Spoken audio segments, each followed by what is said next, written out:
નમસ્કાર મિત્રો, સ્વાગત છે બધા મિત્રોનો અમારી યુટ્યુબ ચેનલમાં. હું છું આપનો મિત્ર ભાવિક વઘાસિયા.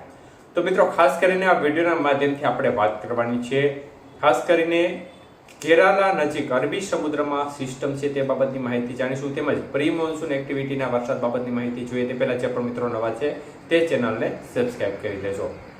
તો મિત્રો, ખાસ કરીને જોવા જઈએ તો બંગાળની ખાડીમાં જે સિસ્ટમ હતી તેના કારણે બંગાળની ખાડી સક્રિય થઈ, જેના પરિણામ સ્વરૂપે આંદામાન નિકોબારના ભાગો સુધી ચોમાસું બેસી ગયું. અને હવે ખાસ કરીને ગઈકાલની જે લેટેસ્ટ અપડેટ છે તે મુજબ કોમોરીન વિસ્તાર, માલદીવ તેમજ શ્રીલંકાના ઘણા ભાગો અને દક્ષિણ બંગાળની ખાડી અને આંદામાન નિકોબારના મોટા ભાગના વિસ્તારો સુધી ચોમાસુનું આગમન થઈ ગયું છે. આવતા 3-4 દિવસ સુધી હજી પણ ચોમાસું આગળ વધે તેવા સંકેતો દેખાઈ રહ્યા છે. અરબી સમુદ્રનો દક્ષિણ ભાગ, શ્રીલંકાના વધુ ભાગો, દક્ષિણ બંગાળની ખાડીના વધુ ભાગો અને આંદામાનના સમગ્ર ભાગો સહિતના વિસ્તારોમાં ચોમાસું આગામી 3-4 દિવસની અંદર બેસી જશે, એટલે કે વધુ આગળ વધશે. ત્યારે મિત્રો, ખાસ કરીને અત્યારે જોવા જઈએ તો કેરાલાના કાંઠાથી થોડે દૂર અરબી સમુદ્રમાં એક upper air cyclonic circulation system જોવા મળી રહી છે.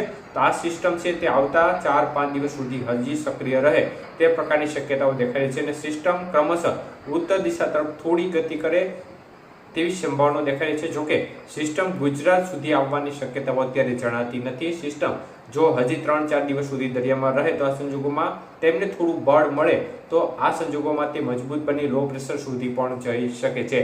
પરંતુ આ સિસ્ટમની અસર ગુજરાતમાં ખાસ થાય તેવી શક્યતાઓ હાલ જણાતી નથી.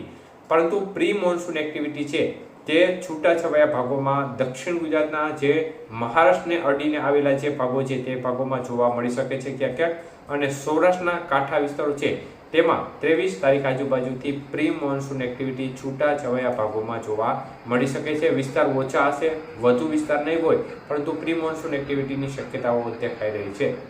તો મિત્રો, ખાસ કરીને અત્યારે આમ જોવા જઈએ તો ખાસ કોઈ મોટા વરસાદની શક્યતાઓ ગુજરાતના ભાગોમાં જણાતી નથી, પરંતુ છૂટાછવાયા વાદળો અને પ્રી મોન્સૂન એક્ટિવિટી 23 તારીખ આજુબાજુથી જોવા મળી શકે છે. અને ત્યારબાદનો જે સમયગાળો ધીમે ધીમે જેમ પસાર થશે તેમને જે વાતાવરણ છે તે સેટ થતું જશે, પવનો સેટ થતા જશે અને જે ચોમાસું આગળ વધવાની પ્રક્રિયા છે તે પણ ધીમી ગતિ આગળ વધશે. હાલની પરિસ્થિતિ મુજબ જોવા જઈએ તો કેરાલામાં અગાઉ હવામાન વિભાગે કહ્યું છે તે મુજબ 26 તારીખ આજુબાજુ, મતલબ કે 26 તારીખની 4 દિવસ આગળ અથવા તો 4 દિવસ પાછળ 26 તારીખ આજુબાજુ ચોમાસું કેરાલા સુધી પહોંચી જાય તેવા સંકેતો તેમણે આપ્યા છે.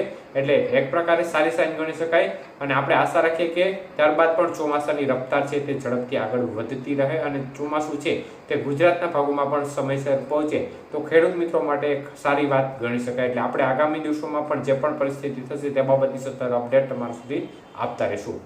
ધન્યવાદ.